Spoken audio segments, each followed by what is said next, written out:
While you were shoveling snow and scraping frost off your windshield this winter, the KX storm team was busy behind the scenes preparing for the upcoming severe storm season. Meteorologist Amber Wheeler explains what they've been working on and what you need to know heading into this new season.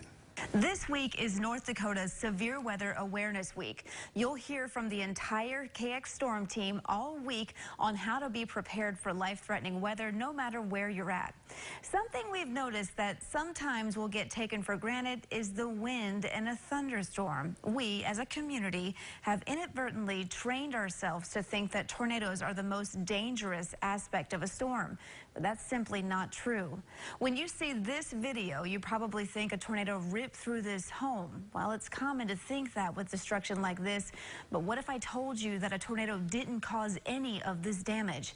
It was all from severe thunderstorm wind. This was right here in Stanton, North Dakota in June of 2019. The wind here was estimated at 130 miles per hour. And as you can see, this home was a total loss. While everyone in this home lived through this nightmare, the same can't be said down the road in that same line of storms. At Heckers and New John Lake, 80-mile-per-hour wind flipped and destroyed several campers. A 42-year-old man died in that line of storms. 4 others were injured, and over 30 campers were damaged. All of this done by straight-line winds, not tornadoes. Now, when we warn you of a severe thunderstorm, here's what you need to be prepared for. Wind of 58 miles per hour or greater, and hail no smaller than an inch. And for a storm to get warned, it has to have one of these characteristics or both. These parameters were chosen because studies have shown that this is when you start seeing damage. The KX storm team says a typical severe thunderstorm season begins in mid to late May and can last through early fall. And another important thing to know is the difference between a watch and a warning. Joining us now for more on that is meteorologist Tom Schrader. Tom. Well, I'd like to start with the basics, Lauren and Nicholas, and that is the difference, as you said. For a severe thunderstorm watch, it means conditions are favorable for the development of severe thunderstorms. Now, you don't have to do anything. Maybe have a NOAA weather radio, keep an eye in the sky, and make sure your TV is on KX because we'll be watching for you. A warning means that the thunderstorms are severe, that they're happening right now or they're imminent. And it's really like a recipe like making cupcakes. You know, you have a lot of ingredients, and to make a cupcake, well, same thing with a severe thunderstorm. You have these ingredients, you have to put them together in the right order, and then you can get a severe thunderstorm. And if you get some more than others in just the right amount, not too much, you might end up with a supercell thunderstorm. And Dave Holder will tell you about that. Yeah, that's right, Tom. Supercells create a vast majority of large hail and tornado reports in severe weather. But what exactly is a supercell? Well, it's, like you mentioned, created from wind shear. Wind shear is created from the changing of wind speed and direction as you go up in the atmosphere. So you could have light winds at the surface, but very strong winds aloft, say in a jet stream. When those two mix, you start to see a rotation in the air. It's very similar to somebody jogging perhaps on a log.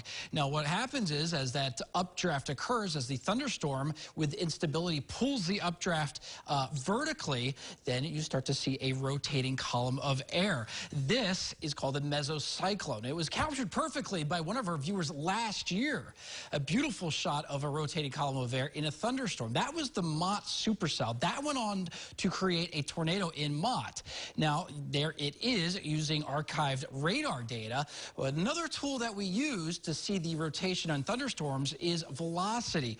Red in this means going away from the radar. Green means towards the radar. And with this, we can see the direction of the winds, and you can see the rotation of the supercell in the radar here. And that does really help us when we are forecasting and predicting severe weather, including the threat for large hail and tornadoes. Absolutely. Thanks so much. And another thing we want to talk about, and what you might not have realized, is those supercell thunderstorms can play a major role in wildfire seasons.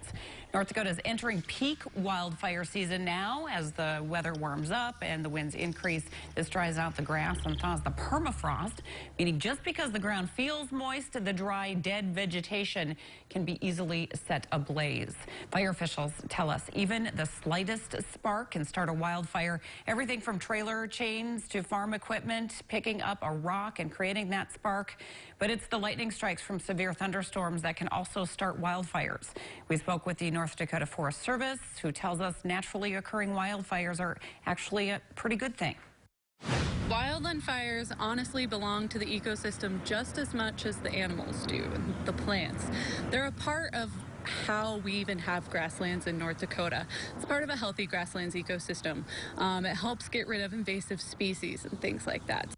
And she adds that last year, lightning strikes caused 21 wildfires across the state, burning 16 acres of land.